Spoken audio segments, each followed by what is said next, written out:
Ride-Share is an abstract strategy game for 2 to 4 players, thinky family fun through to more serious and cutthroat gameplay, typically lasting 45 to 60 minutes. In the game, each player operates a competing ride-share company in a very abstracted way, whose core business is connecting passengers and drivers for which they take their cut.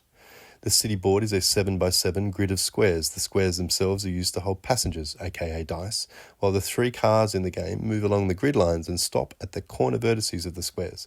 Each player's hand is 10 dice of their company colour with preset values, plus 3 special actions. When these are all played, the game ends. The hook of the game is this. In clockwise turn order, the active player places a single dice into a square, an empty square, or onto another dice or stack of dice, but the dice they place must be lower than the dice beneath it, highest at the bottom, lowest at the top.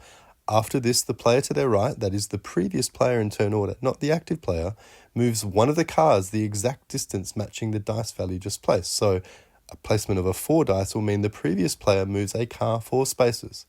If 2 cars ever stop on 2 corners of the same square, the dice stacked in that square are scored. You score points in your dice's colour. The player who triggered the scoring by moving the second car into position receives a special enabling bonus of an extra point for each other player having dice in the scored stack.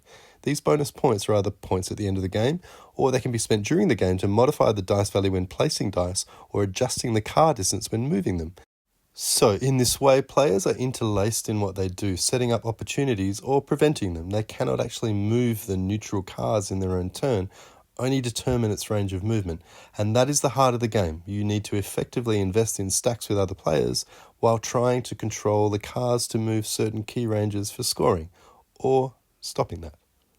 Car movement is similarly simple. You must move the full distance given by the dice in either a straight line or including a single right-angle turn during the movement. Other cars, roadblocks and a lake can all obstruct this movement, however, so it is not always possible to move a car where you want. Besides the dice, there are 3 special actions that each player may trigger once during the game: to place a new roadblock, flip a stack of dice, and a single re-roll of their dice in hand. The game ends when all actions are spent or all 10 scoring tokens have been placed on the board. Total tally of dice scored plus any dispatch points determines the winner. Game plot thickens by adding in the more advanced freeway rules, creating a kind of a wormhole effect on the way cars move in the game. Overall, the game is intended as a tense puzzle that pitches the players into a soup of shared interests as they try to manipulate other players to help them score together. It encourages very tactical style play with spatial thinking, simple arithmetic, and forming of temporary alliances.